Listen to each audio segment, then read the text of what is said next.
Hello, everyone, and welcome back to Cyrus Webb Presents here on Amazon Live. I'm your host, Cyrus Webb. Glad you all could join us once again. For those joining us on Amazon for the very first time, welcome to you guys. Make sure you hit that follow button so you can stay connected with all of our programming throughout the week. You'll see it either here in this corner or down below. You will also see two books by our next guest. One of those is her most recent one. We're excited to welcome New York Times bestselling author Ijeoma Oluo to our program today. She's going to talk to us not only about the success of her book, So You Want to Talk About Race, but also her brand new book, Be a Revolution. If you guys have not read this book, it is so powerful, not only being able to show all of us how we can be able to make a difference and an impact, but also some real world examples as well of individuals doing just that and what we can learn from them. Gemma, thank you so much for the time today. Really do appreciate you stopping by.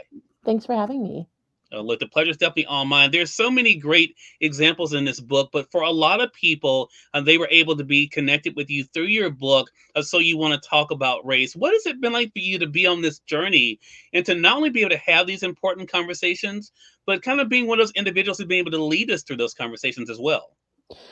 It has been a real blessing and an honor and a big responsibility. It's been amazing to watch people, go through their own journeys in awareness and activism and making change, to be able to connect with people and see how my work has been impacting others, but also, to really be connected in community doing such important and vital work.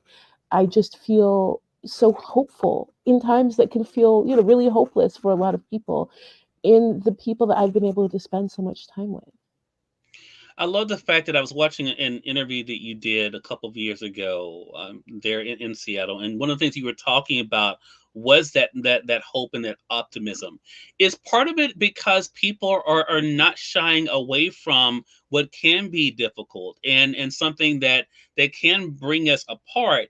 That is what part of your optimism then that people are actually coming together that are able to see the way that they can be a part of the solution instead of just running away from the problem. Yeah, I think that, a lot of times people will try to say that talking about issues of systemic oppression, especially systemic racism, can be divisive or discouraging, but I actually find the opposite. The reality of the world can be divisive and discouraging. Figuring out where we can impact that, where we can create change, where we can help each other and come together is empowering and connecting and beautiful. And I think that a lot of that doesn't get highlighted when we talk about important movement work, but it's really what sustains us. Yeah. And it's such a big part of Be a Revolution. So I want to talk about this particular book. I mean, as I mentioned, the success of So You Want to Talk About Race is something that people are still talking about. Did you know going into Be a Revolution that you want to give us some tangible examples of people who actually practicing what they preach? Absolutely. One thing, when you have a book that people are reading a lot to kind of learn about how these things happen, how systemic racism happens, and what it looks like in the United States, people will say, "Oh, I wish there was something I could do. What could I possibly do?" And Hmm. I wanted to show people not only what they can do, but what people have been doing. And I Yeah. feel like that doesn't, a spotlight isn't shown on the people who've been just plugging away at this vital work for decades. So I want to turn the tables just a bit on you because you are one of those people. So is that something that you've been able to embrace? It comes and goes, right? There are times where I'm wondering, like many others, is what I'm doing enough? Is it hard enough work? Am I suffering enough for this? Or am I Mm, suffering too much? Am I putting my family in danger, right? We've been targeted often for the work I do. And realizing the amount of love and connecting to the love that brought me to this work, the love of community, the love of my family, my love of Blackness that brought me to this work, and how that is shared amongst all of us doing this work is the thing that has really kept me going through it all and helped me remember the importance of the work that I do. mm. Social media has been one of the ways you've been sharing this. I've noticed, especially on Instagram. Talk to us about what that decision has been like for you. It's one thing to write a book, of course, that's able to live with us, but what has it been like for you to use that platform in particular to be able to share these messages and to spark conversation? For me, it has been so important.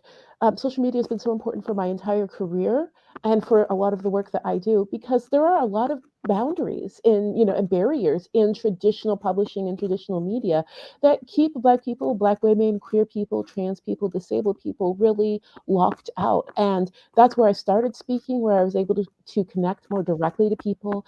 And it's where I continue to. And I want people to see not only what this work looks like, but what it looks like to be a whole person doing this work. And I do love things like Instagram for that, as many problems as that platform has, and as much harassment as many of us face in those spaces. For people Mm, to see that I am a mom, I'm married, I have all of these interests and hobbies, and I do this work every day, and it enriches my life. I think that it's really important for people to see that. yeah. We all have heard that saying, grace, under pressure, under fire. Jim, and well, one of the things I've thought about when I was talking about is that you able to have these tough conversations in such a calm, almost inviting way. And I noticed it not only on social media because I follow you there on Instagram. We're going to remind our audience that they can do that, but also in these interviews. Do you think the approach is also one of the things that becomes something that brings people in because it is something that is not threatening to them and accusatory to them? It can be. And let me be honest here too. I really do think that colorism has a part as well, right? I am fully aware that I am a light-skinned Black woman Mm, who comes from Seattle. So I look a particular way, I talk a particular way. So there are times where I'm saying something that perhaps a darker skinned Black woman would say, and people will read it completely differently. And mm, that's not okay. And I really want us to be aware of that because I do get a lot of mm, credit for being softer, gentler, and a lot of it is how I present. But I will say this too, for me, part of my being able to do this work is trying to remain centered as a person and prioritize my own well-being. And I do think that comes out in how I talk. I can be very impassioned, and there are times where I'm incredibly angry, incredibly upset, incredibly hurt. And I have to remember to care for myself and know what I'm trying to accomplish in conversation for my own well being so that I don't burn out, so that I am not walking around in pain all of the time, and so I can do effective work. yeah. Hello to you, Alicia Sadler. She's a magazine publisher joining us on the Facebook side of Hardcore Grind Magazine. Thank you so much for joining us. See you guys over there also on YouTube. For those who are not joining us on the Amazon platform, we do have the link for you guys to be able to come over to Amazon to get your copy of the book. Be a Revolution is definitely a conversation starter, Gemma. And one of the things that I love about this book so much is something that you mentioned, and that is the different individuals that you're able to kind of chronicle. And one of those that really stood out to me because it's something that I'm very passionate about is making sure that we're not just talking about able-bodied individuals, but also those sometimes who are marginalized because of disabilities or not seen as being, as big of a part of our society. Why was it important for you to make sure that you included examples of that in Be a Revolution? It wasn't even about me trying to make sure it was included. The truth is that when Mm, I was looking at who was doing really important on the ground work, time and time again, I found myself talking to disabled BIPOC activists. And really, the truth is, they're the most impacted often by yeah, systemic racism and systemic oppression, and therefore they're going to be the hardest working on this, and whether or not they should be, while also trying to survive a world that is actively ableist and racist is another question. But the truth is if you want to know where the most revolutionary work is being done for racial justice and for justice in general, looking at disabled activists of color is definitely the place to go. That is a lead that we all should be following. Love that. Men's Will T. Peterson, hello to you on the Facebook side. He says hello to you as well. Robert Whitehill is also joining us on the Facebook side. A lot of Facebook friends joining us today. Hello to you, Robert, as well. So I want to talk about the way the book is written because, again, for those who haven't had a chance to get Be a Revolution, definitely want to invite you guys to get your own copy. Either one, click it here on the Kindle edition, or get the hardcover edition. I love the fact that you give the examples, but then you also have these prompts for us throughout the book to kind of give us ways that we can be able to take up the mantle in this. Talk to us about what kind of went into for you the writing of the book and how you decided to present this one. Yeah, definitely. So for me, I was thinking about the various places and ways in which people are coming to this work. So some people are coming to this work having done movement work for a long time. Some people are just getting started. Some people may not even think there is a place for them to get started. And I wanted to kind of meet all of that. And so for people who've been doing this a long time, I think in the stories and the conversations of people perhaps doing work differently or in a different space will deepen your knowledge. For people who know there's a problem and don't know what to do, I wanted to give concrete action that people could take that would really inspire them. And also, I believe that because people took the time to share their stories, to open up their hearts, to share their histories and take time away from this important work they're doing to talk with me, that we owe it to them, to take that knowledge and do something with it. So I wanted to do what I could to try to make that easier for people.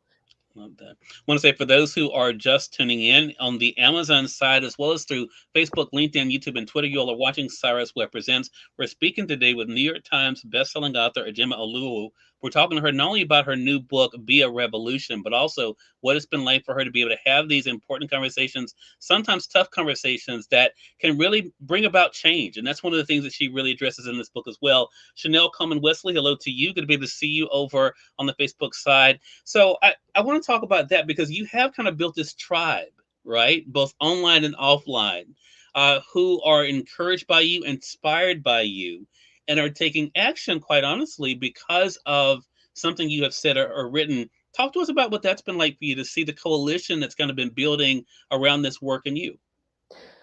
It's been really beautiful. And I think it's something we all do. I was brought to this work because of other people, right? Because of the words and work of other people. And I think that we all inspire each other.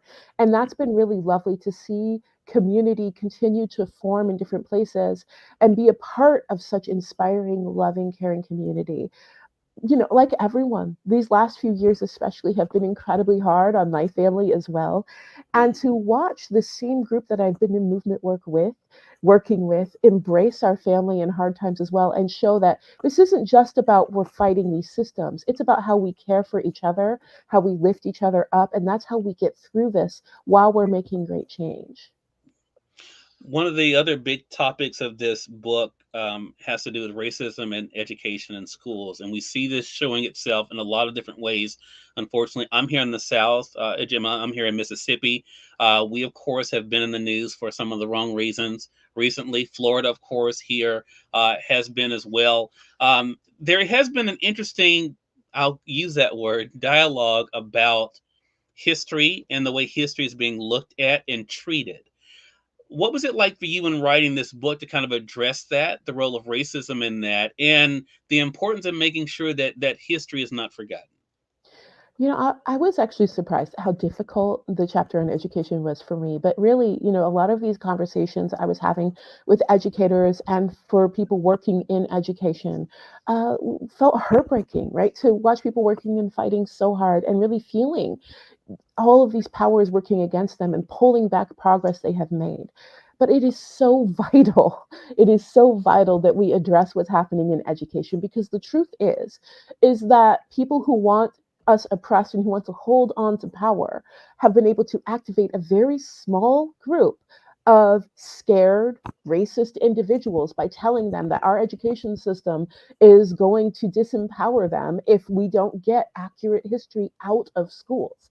And we need to understand the real threat, not only to our collective understanding of this country and our history and our future, but to the well being of students of all races and ethnicities in our classrooms. We have to understand that threat is real and we need to show up in mass and say, absolutely not. We will defend accurate, sensitive, racially informed education in our schools education that includes everyone, that everyone can see themselves in, and that gives us the best chance to understand the world we're in and make positive change. We talked earlier about your optimism. I'm curious, how much did looking at these examples in Be a Revolution, how much did that continue to not only to inspire you, but also to strengthen your own resolve in this work? This book was really life changing for me to work on. Like it was a success for me before it even came out because of what it did for me. To Mm. watch how people have been able to build a life doing this work for decades, and how based in love that was, and how they were continuously able to find purpose when things seemed hopeless, and find new spaces of work as their life changed. That meant so much. But also to have conversations with people and be able to see how much they valued my ability to write and speak about it, right? And how that added to it helped me remember why I do this work. And being able to share these important stories of these beautiful people who are doing amazing work has been such a gift and a privilege. And so I have never worked on a piece of writing that has made me feel so inspired, helped me feel more connected to the world and this work, and made me more hopeful about our future. I have in the carousel on the Amazon side, Jim. We went ahead and put "So You Want to Talk About Race" in there. For those who have not read that book, that was the book that introduced me to your work and to you. But they're starting with "Be a Revolution." What do you hope this book does for them? I really hope that this book will show you that no matter where you are in your life, in your education, no matter what you do for a living, no matter where geography wise you live, there is space for you in this work, and that you are wanted and welcome in this work. Whether you're getting out in the streets, whether you're starting something up, or whether you're joining or supporting, it is all needed and necessary. And every day there are people doing wonderful work on the ground in your town where you live, and they would love for you to join them or support them. Does it, one thing I thought about too, as far as the optimism that comes from Be a Revolution, is that it is so much true. And I remember hearing this from my grandmother, that there really is so much more that unites us than divides us. But sometimes the divisions just seem to be louder. For me, the thing I thought about for myself personally is being able to turn up the volume, on that goodness, and the things that do bring us together, and things for us to be like you, what you've been able to do really with this work, and being able to let people know it's not an us against them. It really can be a we. Is that also part of what you hope people take away from it when reading it? Absolutely. And I hope that people will see that where people have been able to work together, there are beautiful examples of coalition in Yeah. this book, that they've been able to accomplish so much that helps multiple communities. And part of the importance of this work is learning how to work together, learning how to work through conflict, and we can do it, and people are doing it every day. And I hope people will see that a lot of these stories are purposefully erased to make us feel discouraged, Mm. to make us feel like it's not possible, but this is how communities survive generation after generation. Communities come together and say, we have a shared goal, or we can see a common harm. Let's work together and solve this. And that has been the story of the survival of so many marginalized populations in this country for multiple generations. It just doesn't get a light shone brightly on it. Well done. Jim, it really is a great book and a great conversation with you. I'm so glad we had a chance to talk. Again, the book is Be a Revolution. It's available now here on Amazon. You all can get it either the Kindle edition or, of course, the hardcover like you see here. Also, of course, if you don't mind, let our audience know how to stay connected with you. Yeah, I am available. I'm on social media at Ijeoma Oluo. I also have a Substack. If you just search for my name, that's pretty much all you need to find out where I am. And I am on tour right now. So if you check me out, I will be hopefully at a city near you soon. Love that. Thank you again for taking out some time for us. Really do appreciate it. Thank you so much. It was a pleasure. And we thank our friend Yona of River Child for setting up this conversation with us for today. Always great working with River Child Media. And we thank you, our audience, for tuning in to another great segment of Cyrus Webb Presents. Until next time, I'm Cyrus Webb, and thank you so much for being with us. We'll talk to you soon. Take care.